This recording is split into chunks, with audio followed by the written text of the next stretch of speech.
Huwag kang masyadong sakim sa lupa, pera at ari-arian.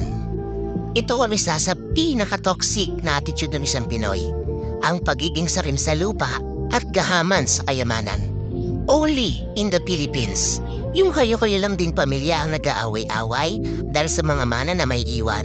At only in the Philippines, yung ultimo magkakapatid nagkakawatak-watak dahil sa pagiging ganit na kung iisipin, ang katawan natin ay magiging parte din ng lupa.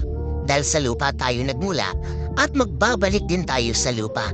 Yung mga yaman na yan, hindi nila yan madadala sa pupuntahan nila. Mapapasa lang ng mapapasa sa iba yung problema ang iiwan nila sa mga tagapagmana nila. At tandaan natin to mga idol, ang lupa, mainit yan sa mga mata. Pinag-aagawan at nagpapatayan pa nga.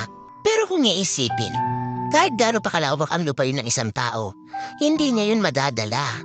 Dahil pag tayo'y namatay, isang sukat lang ang mahalaga. Yung sukat na wala sa yaman o sa hirap. Yung sukat ng lupa na paglalagyan mo kapag sinundo ka na ni kamatayan. At ang sukat na yon ay yung parehaba.